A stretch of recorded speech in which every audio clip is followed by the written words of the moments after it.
Welcome to First Unitarian Society of Minneapolis, the birthplace of congregational humanism. We carry on that tradition of free thought today, dedicated to promoting a free search for truth, meaning, and justice. Our web address is firstunitarian.org. Thank you for joining us.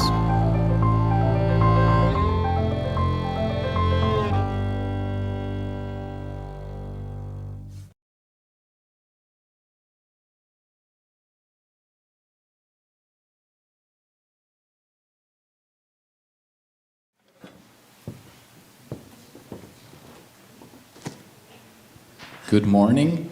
Hi, good morning, everyone.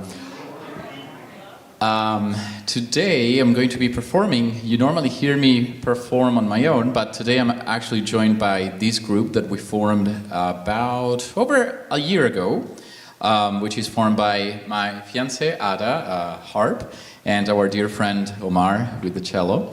And we're called Son de Cuerdas, which is a play on words in Spanish. Son de Cuerdas, if you translate it literally, means made of strings, because all three instruments use strings, but in very different ways. But also the word son, it means, it's kind of like a genre of Latin American music, like you have a son cubano, and in Mexico, for instance, you have lots of different kinds of sons, son jarocho, son veracruzano, son jalisciense. So we thought it would be a nice, play on words. Also, the word son means sound, so yes. And we'll have three different selections for you today, but I'll leave Ada and Omar to introduce the three pieces that we will be playing. And by the way, all three pieces that we will be playing, we arranged ourselves, so they are of course based on original melodies, but the arrangement is made by ourselves. Good morning. So the first song you're going to hear, because it's originally a song, is by a Puerto Rican composer. His name is Bobby Capo, and the name of the song is Piel, Canela, and we can translate it as cinnamon skin or skin of cinnamon, as however you like. And the second piece we are going to play is a kind of a crossover we ended up doing, and we call it Bésame, Czardas, and you will learn why. So, as Ada mentioned, it's kind of a mashup piece. It combines the popular tune Bésame Mucho by Consuelo Velázquez and the other kind of popular tune that you may have heard, primarily played by violinists, called Czardas. And this was a really fun discovery for us. One day we were just sort of in the middle of rehearsal, just noodling around between our pieces, and we discovered that these two songs were in the same key, and we just decided to try it out, and we kind of got this fun little mashup out of the two songs. So we look forward to seeing you guys' reaction to that one. And the last one, yes, thank you, is Tico, yes, thank you very much. It is a choro from Brazil, and so that one is going to be a lot more dancey and a lot more kind of just groovy, I think. But again, as Amos mentioned, all of these songs are arrangements that we have done ourselves. And so I think the fun part has been figuring out who's going to do what voice at what time. You'll hear us do little improvisations throughout some of them as well. So we've kind of made these pieces our sort of our own, for our sort of unique ensemble and instrumentation here. So we hope you enjoy.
Thank you so much, Son de Cuerdas. Welcome to First Unitarian Society on this fall-like and breezy Sunday morning in Minneapolis. It's good to be together on this day with Indigenous Peoples Day right in front of us, and to gather together as a community of seekers, to honor the interdependence of life, to respect the dignity of all, and to honor the land we walk humbly upon. As we gather, let us acknowledge that we walk upon the traditional land of the Dakota Ayote, in particular the Wapatuka tribe, who still call this place home and who continue to cry out for justice and self-determination. This city's institutions, and many of us as individuals, continue to benefit from the unfavorable treaties, military campaigns, and laws such as the Homestead Act of 1862, which encouraged newcomers to settle Native American territory, resulting in the displacement and starvation of the Dakota people. Let us also acknowledge that we all have the capacity to work together reparatively for equity and justice. May it be so. First Unitarian Society is a member congregation of the Unitarian Universalist Association of Congregations. My name is Jullan Stoneberg, and I'm your interim minister, well into my third month now with you. Welcome to each of you this morning, whether you're present in body in this space, whether you're present in this moment with us online, and also to all of those of you watching tomorrow, next week, or maybe even next year. We're joined today by this incredible musical trio, Son de Cuerdas, and are blessed with the leadership support of Paul, Anne, and Shelley, and our dedicated media team. Thank you, one and all. Our Ethical Explorer program, we call it E2 or E2 for our children and youth, begins most Sundays at 10 a.m. on the second level.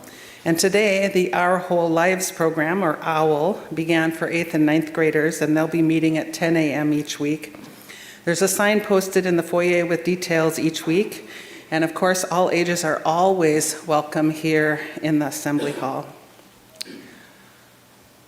This invocation for difficult times, written by Elena Westbrook, calls us to use this time to refocus our energies and to pay attention to the lessons of the earth. When all around us, voices are raised in anger, hatred spilling into the streets and sparking more hatred, sometimes the best we can do is to sink our hands into the soil. Let the fights over abstractions ebb away and flow like water into the earth. Fill your fingers with dirt that is itself the product of rocks worn to powder over millennia, leavened with particles of other lives, lives of leaves and vegetables and other animals, once as warm and active as you are now. Everything dies and returns to its source, breaks down into ingredients of some new life, bits of humus, squirming bacteria, a tiny egg. This is real. The warm sun on your back, the soil cool under your bare feet, a tiny new stem that will unfurl to grow a sweet red tomato, and the hand of a friend gently helping you to rise. Even on our most difficult days, we can touch the soil and be grateful for the earth and for the love that sustains us. And now I invite you, wherever you are, including those online, to take a moment to greet those around you, maybe sharing something about how the earth sustains you in these days. Greetings.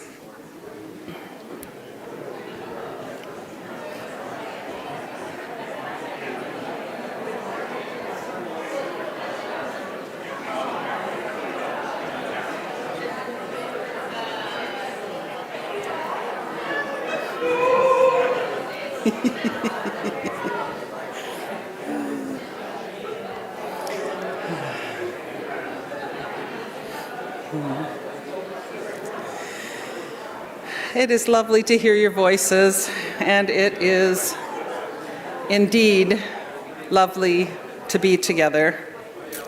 Welcome, welcome everyone to this place where we have the space and the opportunity to strive to live out our common values, to bring justice, equity, and compassion into our daily lives, to resist all that threatens the earth and her people, and to live out our dream for a world community of peace, safety, and justice for all beings. We light a flame here and ask those of you at home to do the same. The flaming chalice is the symbol of Unitarian Universalism. We are led by its light, inspired by its flame, and drawn together by its warmth. Please join me in reading about our UU value of interdependence and how it calls on us into relationship with the earth. The words are printed on the screen, and Paul will light the flame. We honor the interdependent web of all existence and acknowledge our place in it. Whoops. What did we miss there? I'll read what you have. With reverence for the great web of life and with humility, we acknowledge our place in it. We covenant to protect Earth and all beings from exploitation. We will create and nurture sustainable relationships of care and respect, mutuality and justice. We will work to repair harm and damaged relationships. And now that our chalice is lit, I invite you, as you're willing, to stand to read our congregational covenant and then to remain standing to sing.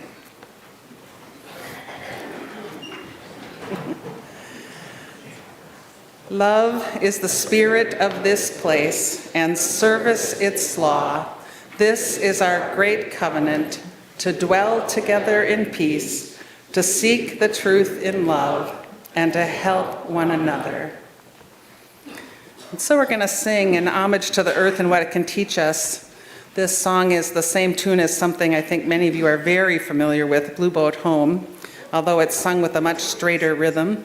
It's number 207 in the songbook if you'd like to follow along, but you'll also find the words on the screen. But the words on the screen are slightly different than what's in the gray book. So, earth was given as a garden. Let's sing.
So much wisdom, so much to be learned from the earth, from listening to the land. Today's wisdom moment lays two disparate things kind of side by side. The first is from Annie Dillard's book, Teaching a Stone to Talk, from her chapter of the same name. She tells of a crank who lives on the island where she lives, a man in his 30s who lives alone with a stone he's trying to teach to talk. Now, rather than retelling it because her prosaic voice is so unique, I'm sharing Dillard's words directly. Wisecracks on this topic abound, as you might expect, but they are made, as it were, perfunctory, and mostly by the young. For in fact, everyone here respects what Larry is doing, as do I, which is why I'm protecting his or her privacy and confusing for you the details. It could be, for instance, a pinch of sand that he is trying to teach to talk, or a prolonged northerly, or any one of a number of waves. But it is, in fact, I assure you, a stone.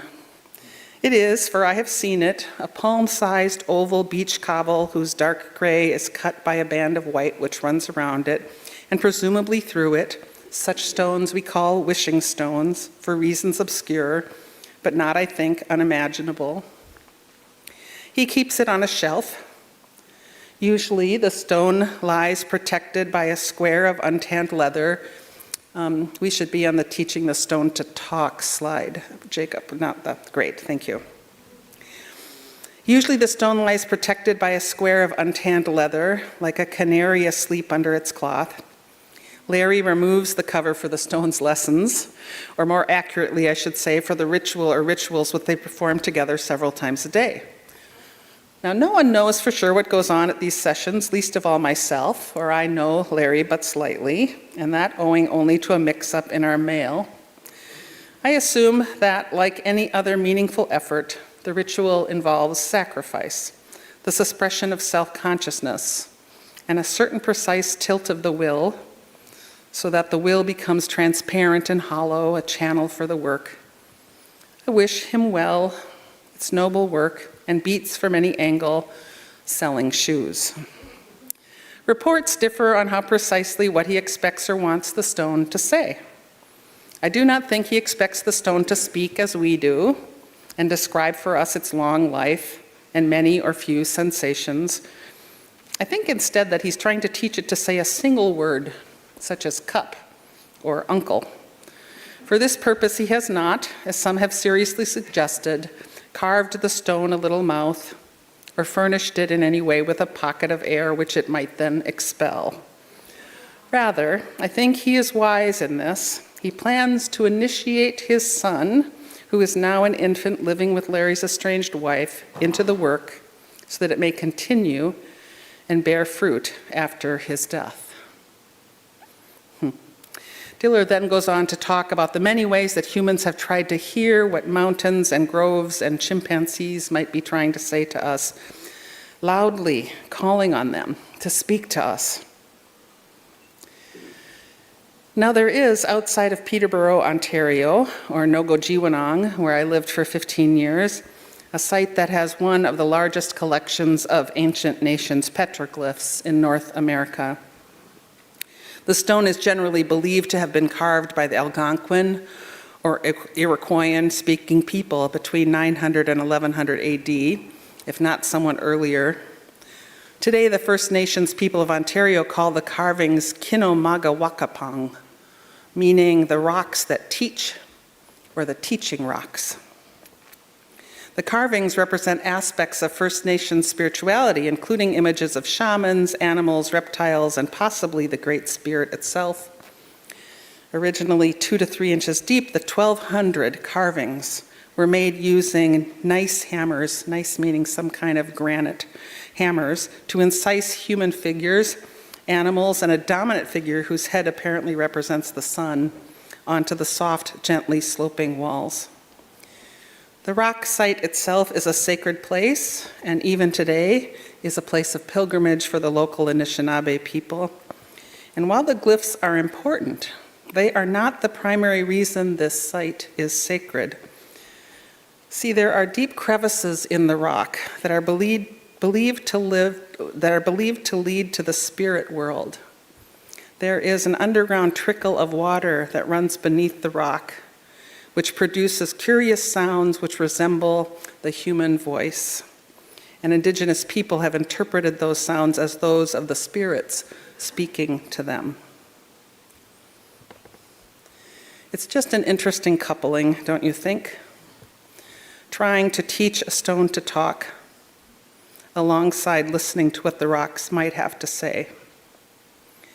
Here ends, or begins, the wisdom moment for today.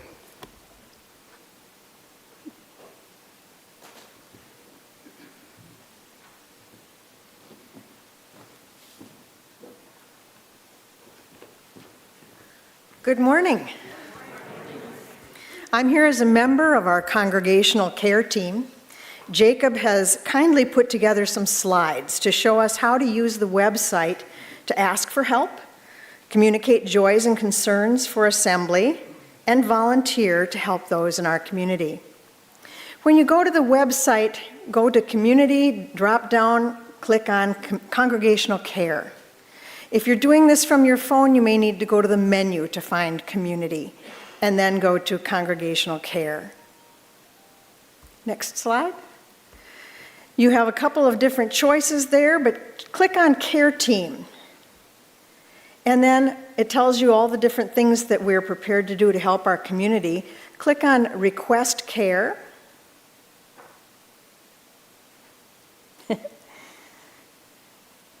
And after you request care, you'll have a form to fill out. And the form will allow you to both communicate where you need help, or if you have joys and concerns that you want to share at assembly. There's also a spot on there to volunteer for the care team if you want to help in the community. My apologies that the old Joys and Sorrows email is not working. We are trying to replace it with Joys and Concerns. You wouldn't think that would be difficult, but it is. In the meantime, you can reach us by using office@firstunitarian.org. Please know that anything you communicate with us via the website or by email will be treated with respect and privacy unless you have given us permission to share with our FUS community. First Unitarian Society is a congregational humanist community. We are here for each other, our neighbors, and our planet. When we gather on Sundays, we take a few moments to reflect on the human experience, the joys, concerns, and milestones. We do this to stay in touch with our own humanity and to remind ourselves of the value of a moment of stillness. Now let's take a few moments to reflect on those who are suffering, that we may all find ways to comfort the suffering and to work for justice.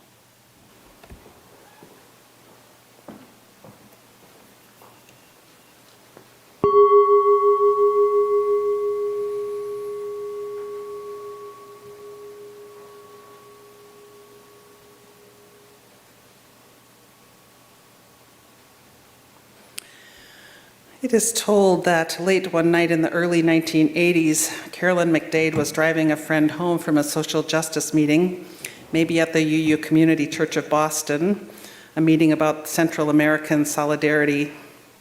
What she remembers most clearly was the feeling she had. When I got to my friend's house, I told her, "I feel like a piece of dried cardboard that has lain in the attic for years. Just open wide the door and I'll be dust."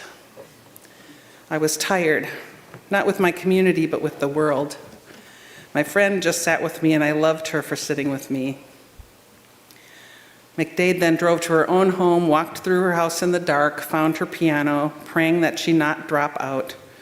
She knew more than anything that she wanted to continue in faith with the movement. And the result was this song, Spirit of Life, now something of an anthem in UU circles, so let's sing it through twice.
Pablo Neruda was a Chilean poet, diplomat, and politician who won the 1971 Nobel Prize in Literature.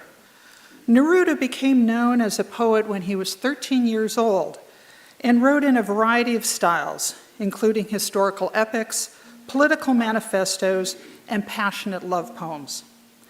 In this poem, Keeping Quiet, sometimes translated as Keeping Still, he invites us to interrupt the momentum of busyness in our lives and to listen so that we might better understand ourselves. Now, we will count to 12, and we will all keep still for once on the face of the earth. Let's not speak in any language. Let's stop for a second and not move our arms so much. It would be an exotic moment without rush, without engines. We would all be together in a sudden strangeness. Fishermen in the cold sea would not harm whales, and the man gathering salt would not look at his hurt hands. Those who prepare green wars, wars with gas, wars with fire, victories with no survivors, would put on clean clothes and walk about with their brothers in the shade, doing nothing. What I want should not be confused with total inactivity. Life is what it is about. If we were not so single-minded about keeping our lives moving, and for once could do nothing, perhaps a huge silence might interrupt this sadness of never understanding ourselves and of threatening ourselves with death. Perhaps the earth can teach us, as when everything seems dead and later proves to be alive. Now, I'll count up to 12, and you keep quiet, and I will go.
My goodness, what can I say after that?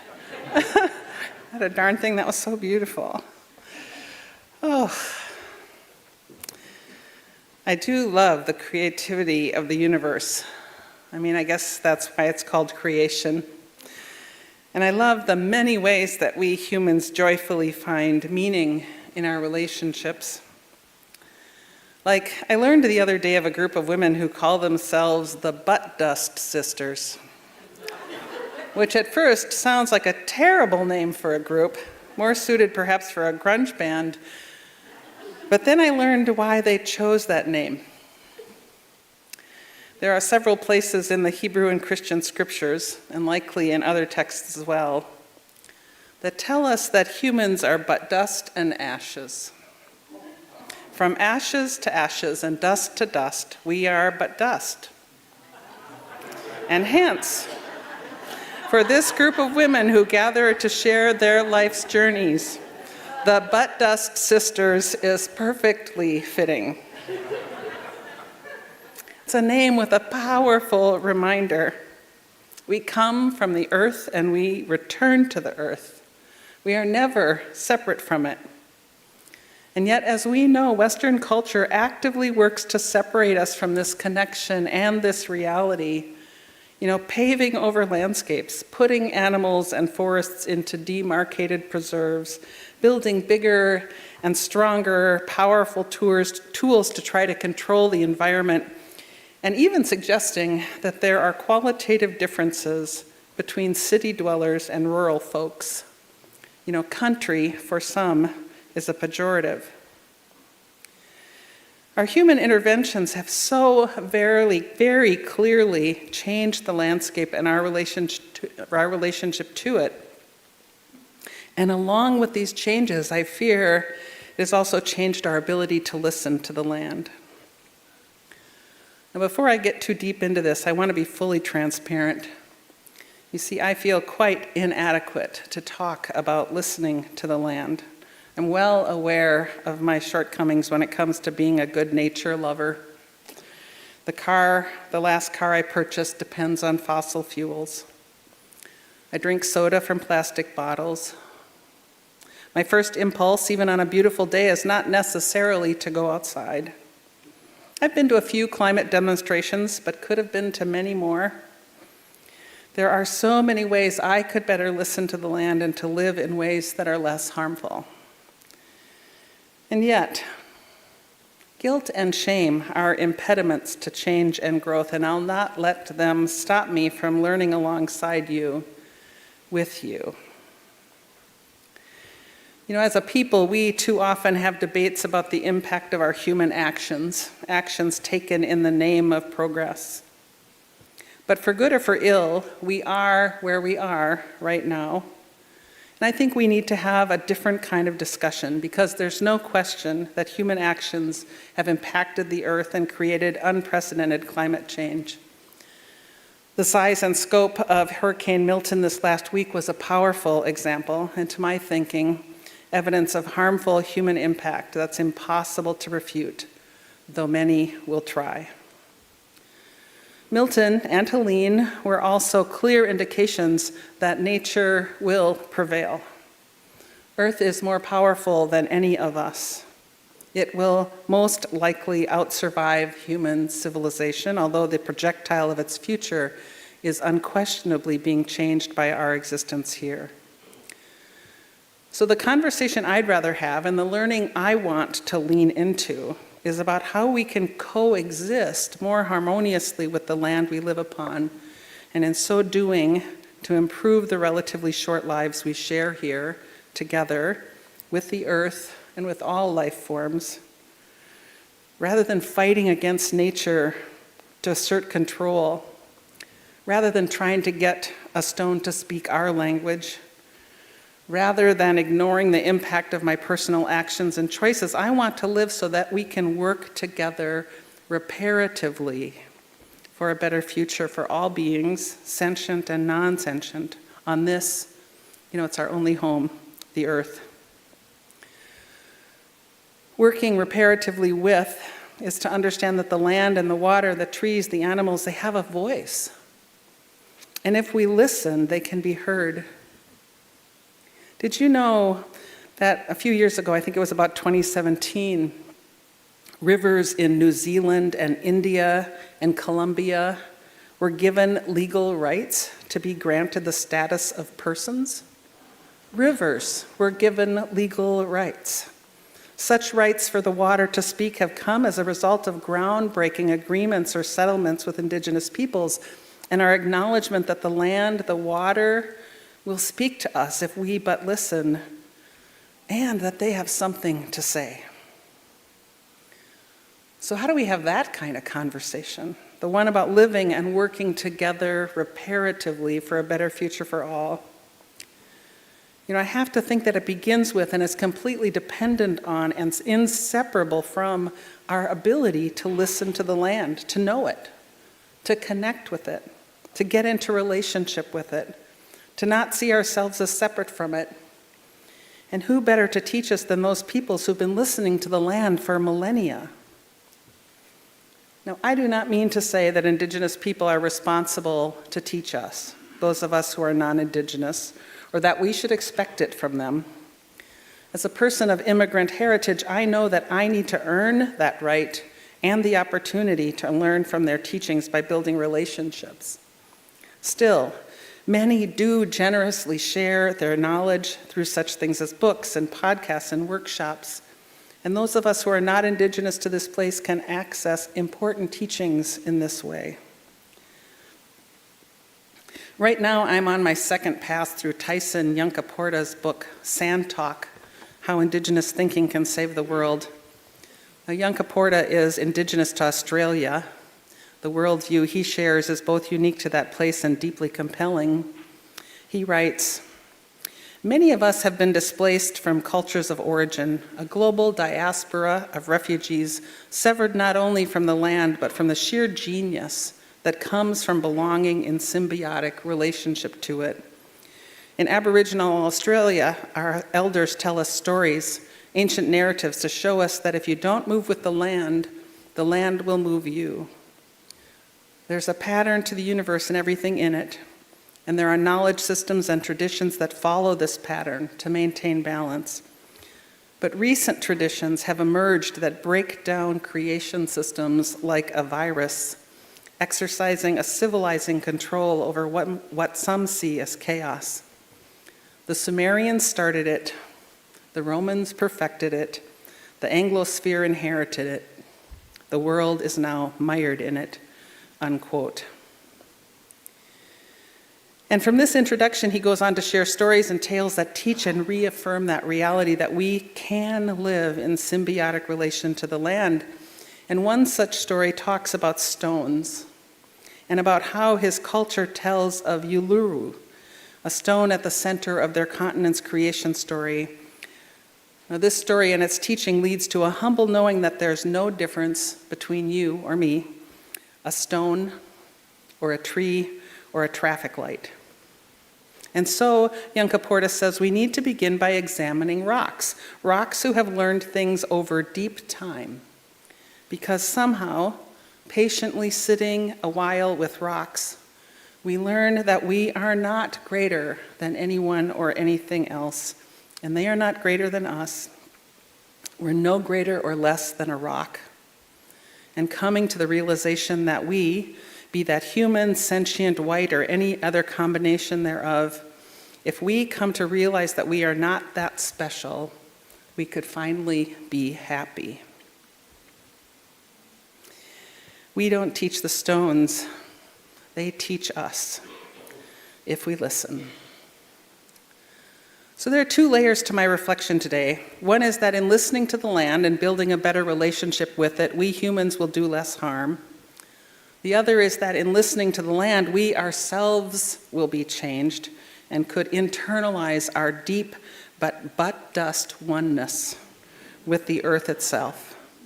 And that in so doing, we would know our true worth and our inherent belonging here, together here. I have vivid memories of observing an Anishinaabe ceremony at the petroglyphs, where a respectful group of elders and others quietly spend time on that huge rock face, a bit of singing and drumming, but mostly quietly listening. Now, observing ceremony meant to stand on the outside. Non-Indigenous people aren't actually allowed on the petroglyphs. Observing ceremony was not participating. And yet, even from a distance, I could sense the communion with the natural world that they felt and lived, and I began to suspect that this communion is also always accessible to all of us, whoever we are. So again, listen to the land. We would do well to go out and be with rocks, the rocks that surround us in this place, and the trees and the grass, to just be quiet and patient and listen. Indigenous and non-Indigenous alike. Robin Wall Kimmerer, in her beautiful book, Braiding Sweetgrass, wrote that immigrants, by definition, cannot be Indigenous. Indigenous is a birthright word. She writes there of indigeneity as being that of having a soul-deep fusion with the land. Quote, maybe the task assigned to second man, I think that's us, is to strive to become naturalized to a place, to throw off the mindset of the immigrant. Being naturalized to place means to live as if this is the land that feeds you, as if these are the streams from which you drink, that build your body and fill your spirit. To become naturalized is to know that your ancestors lie in this ground. Here you will give your gifts and meet your responsibilities. To become naturalized is to live as if your children's future matters.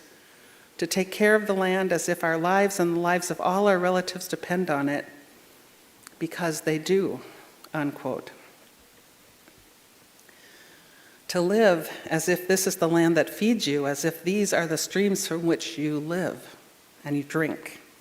To come to know the place we're rooted, to become deeply, inextricably naturalized, listening as if our lives depend on it, because they do.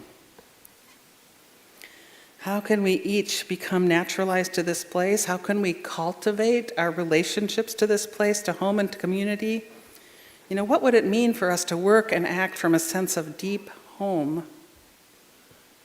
What would it take for us to take care of the land and our community as if our lives depended on it? In an interview, Kimmerer took this a bit further, saying, how do we belong to a place? How do we live as if our ancestors' dust was in this soil? How do we live as if our great-grandchildren will live here? What I really mean is, how do we invest in a place and care for that place just as it cares for us? And to me, that's becoming native to place, or even thinking about being botanically naturalized to place, to belong in that space. And that comes, I think, with the give and take. To be gifted with the gifts of that place, and to then return your gifts to that place. And wherever I've lived, that has, for me, helped me feel at home as if I belonged there, unquote. Those of us who come from immigrant histories cannot claim being indigenous to this land, but we can become naturalized to it by listening more and more, and then becoming aware of the many gifts it offers us, by returning our own gifts. And in so doing, we can deepen our connection to the land, this symbiotic relationship and our place with it, on it, because of it. And then can we belong? By listening, we can know true belonging. The poet and author Wendell Berry, who is not indigenous but who lives on the land, wrote a beautiful piece called "This Place That You Belong To." I offer you a few excerpts. It is hard to have hope because we have not made our lives to fit our places. The forests are ruined, the fields eroded, the streams polluted, the mountains overturned. Hope, then, to belong to your place by your own knowledge of what it is that no other place is, and by your caring for it as you care for no other place, this place that you belong to, though it's not yours, for it was from the beginning and it will be to the end. Belong to your place by the knowledge of others by knowledge of the others who are your neighbors in it. Answer with knowledge of the others who are here and how to be here with them. By this knowledge, make the sense you need to make. Speak to your fellow humans as your place has taught you to speak, as it has spoken to you. Listen privately, silently to the voices that rise up from the pages of books and from your own heart.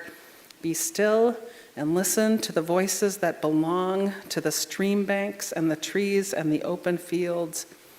There are songs and sayings that belong to this place by which it speaks for itself and no other. Found your hope then on the ground under your feet. No place at last is better than the world, and the world is no better than its places. Ashes to ashes, we are all but dust. Deeply, inextricably part of the land, just as the land is part of us. May we listen to its ancient voice, so that as Neruda hoped, without rush, without engines, we would all be together in a sudden strangeness. And in that moment, we could begin the healing of the earth. May it be so. And we're going to sing again. Gives our wonderful musicians a moment to get up here. The song is "For the Earth Forever Turning." I invite you to rise in body and or spirit as we sing.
Hello, I'm Julie Stewart, and I serve on your board of trustees. Are you feeling some anxiety about us being in transition? I admit I'm feeling some anxiety about that. What's next for FUS? I find myself wondering. Whatever happens, we're going to change. We know that. And change can be hard to think about, especially if we like what we have now. I think a lot about change these days. Our planet is changing in unwelcome ways. We have an incredibly momentous election coming up that could potentially change the very foundation of our government, a foundation I grew up taking for granted. Maybe you did too. These examples are major for this country and for the planet, but on a smaller scale, we're all changing all the time. I had no sooner finished caring for my 98-year-old mother a few years ago than I was surprised to find myself on the brink of 70, an age I always thought of as really, really old. Who could have thought it could happen to me? So much has changed since I was a little girl, and it keeps on changing. When I'm on the brink of something new, I'm often tempted to sit back, wait and see, disengage a bit. But usually, if it's something important in my life, I realize I need to lean in. I'm leaning in at FUS right now. Maybe you are too. First Unitarian Society is a free, independent, and self-governing humanist community. Because of the generosity of our members and friends in time, talent, and treasure, we are able to bring our message of justice and hope to the world. There are several ways for you to contribute to our work, whether that be to our annual fund or to a special collection. If you are in the building and want to give by cash or check, please stop by the office. You can always go to our website and click on the Give button, or you can scan the QR code on the screen. On the second Sunday of every month, we encourage you to designate your gift to the community meal at Plymouth Congregational Church. These community Sunday evening meals are held weekly. They are free and open to all and are provided by the member congregations of Align Minneapolis. First Unitarian kitchen staff and volunteers prepare this meal on the second Sunday of every month. Thank you for helping make our work possible.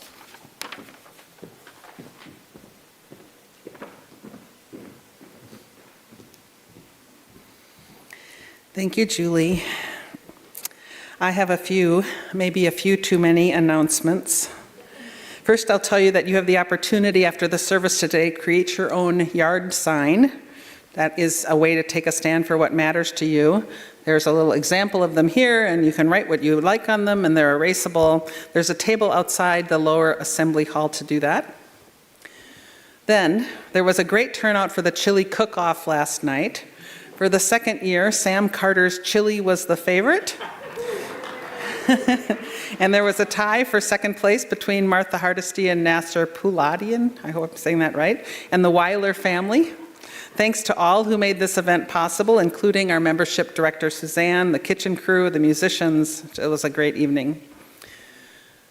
There's an Indigenous Peoples powwow tomorrow, Monday, from 5 to 8 at the Minneapolis American Indian Center on East Franklin. Attending would be a great way to learn and build relationships with our Indigenous neighbors. Our ethical exploration director, Zola, has collected some ideas about offering some programs and activities for families, maybe more things like what happened last night, and is now looking for folks to help facilitate that. If that might be you, please go to the link in the Friday email update. Then next Sunday, our speaker is going to be Marlene Johnson, the former Lieutenant Governor of Minnesota. She'll be staying after the mini meal for a time of questions and answers and for book signing, which books will be available here for your purchase if you'd like. Then, over the weekend of October 25th to 27th, 2 weeks from now, we'll be doing an interim startup workshop about this transition time that Julie spoke of. UUA regional staff will be here, be offered in 2 parts. On Friday evening, the 25th, there's an all-congregation meal and facilitated conversation. All ages are welcome. We'd love to have you register so we can better plan the meal. And then on Sunday, there's a session for all those who identify as leaders from 12:30 to 3. And there's more information and the sign-up link in the Friday update. And then, finally, after today's assembly, which is going to be soon, please join us downstairs for a surprise mini meal consisting of compassion and simplicity and generosity. There'll actually be some food there too. Once a month, half our Sunday kitchen volunteers join forces with those at Plymouth. Julie told you a bit about that. So today we're going to eat simply so that others might simply eat, and all the funds collected for the mini meal downstairs go toward that free second Sunday dinner. Give generously. And the QR code for online donations that was on the screen earlier is also available downstairs. One more thing.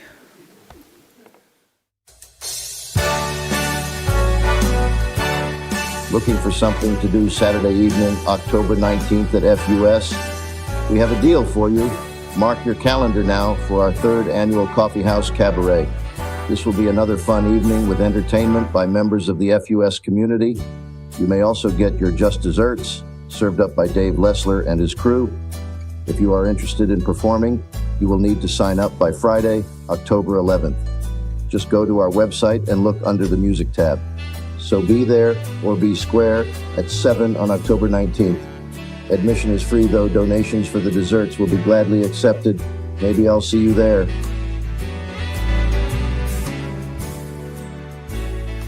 Indeed, it is breezy. Some panels are falling off the balcony up here that looks like they're protectors for the air conditioning. So don't go outside on the patio, okay? We'll get that figured out. So, all right, let's wrap up our time together in this space. Paul is going to extinguish our chalice, and I invite you to join me in speaking the words on the screen. We extinguish this flame, but not the light of truth, the warmth of community, or the fire of commitment. All of these we carry in our hearts and in our minds until we are together again.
So please go forth into your day with these words from, who are they from?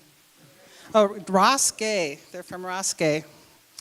If you find yourself half naked and barefoot in the frosty grass, hearing again the earth's great sonorous moan that says you are the heir of the now and gone, that says all you love will turn to dust and will meet you there, do not raise your fist. Do not raise your small voice against it, and do not take cover. Instead, curl your toes into the grass. Watch the cloud ascending from your lips. Walk through the garden's dormant splendor. Say only, thank you. Thank you. So may it be.